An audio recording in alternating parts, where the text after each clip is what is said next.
And the imagery that I want to share with you is one that will help you understand the larger concept of Surah Al-Asr.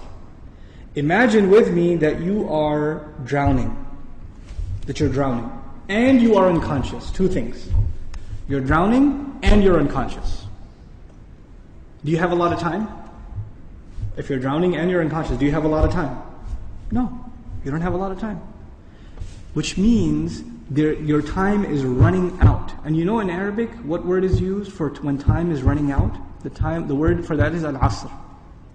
And asr literally means time that is running out. It's the last part of the day when the day is running out. It's time of asr prayer. Okay, asr literally comes from asir, juice that is squeezed out, time that's being squeezed out of your hands. You know, asr al-thawba even it's used. That you take a cloth that is drenched in water, and when you squish it like this, all the water comes out. Asara as a verb is used like that, right? To squeeze it out. So Allah talks about this time. You're drowning, you're unconscious, your time's running out. What's the first thing you need to do to be able to survive if you're in that position? If you hope to survive, what's the first thing you're going to need? What do you think? Wake up. That's the first thing you're going to need. If you're unconscious, then you're finished.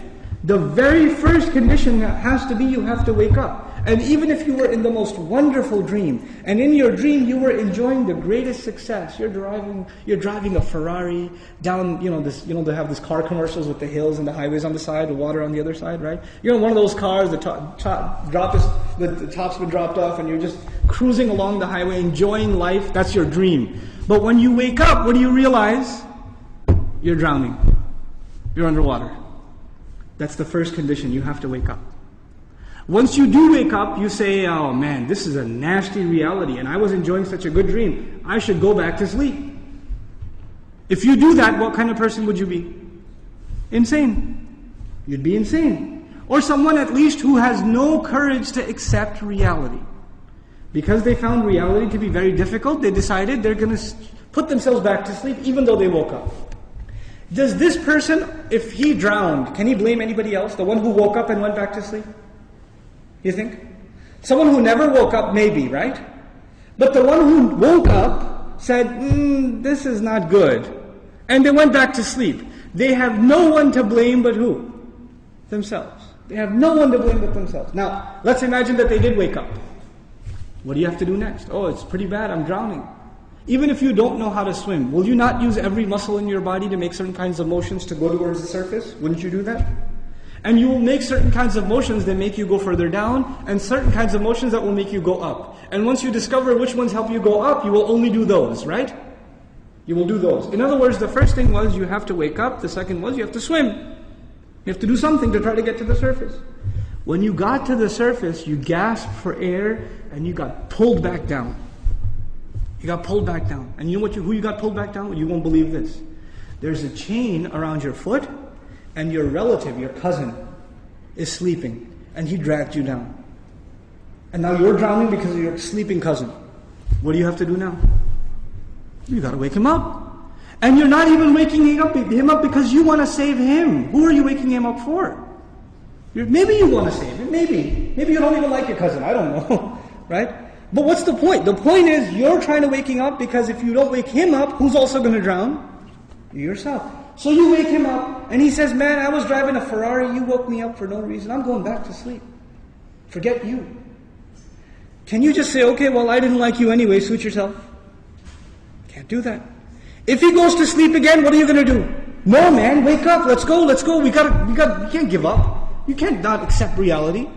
And you have to keep trying to wake him up until he finally says, okay, fine, what do we do? He says, you say to him, let's swim together. Both of you come up together. The third time, you both get pulled down by your grandmother, by your aunt, by your neighbor, by your son, by your daughter. Does the process continue?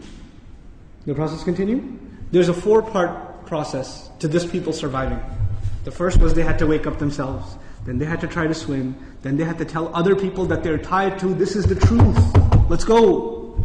And even if they got tired and one of them said, man, I can't do this anymore. We've been doing this now over and over again. I don't know if I can do it anymore. And the other one says, no, We are all going to survive together. You have to do this. Come on, let's go, let's go, let's go. Keep going, keep going. You ever seen those kinds of movies where they're trying to escape from some army and one of them gets tired and says, I can't run anymore. And what do the others do? Come on, let's go. We can do this, we can do it. And they get him to run anyway, even though he thinks he can't run anymore. They work with each other because their survival depends on each other. They work together desperately. What does Allah say at the end of this surah? First He says, إِنَّ الْإِنسَانَ لَفِي Wal asr, first of all, time's running out. Then He says, إِنَّ الْإِنسَانَ لَفِي خُسْرٍ. I'll translate it, human beings are drowned in loss. You see the parallel? Human beings are drowned in loss. What's the exception? إِلَّا الَّذِينَ Those who believed. Believed what? Allah didn't say, آمَنُوا بِاللَّهِ وَمَلَائِكَتِهِ وَكُتُبِهِ وَرُسُلِهِ وَالْيَوْمِ الْآخِرِ وَالْقَدْرِ خَيْرِهِ وَشَرِّهِ مِنَ اللَّهِ تَعَالَى وَالْبَعْثِ بَعْدَ. Nothing. He didn't mention anything. Even though all of those things are included. According to the siyaq of the surah, the context of the surah, what is the first thing these people have to believe? That they're in loss. That they're drowning.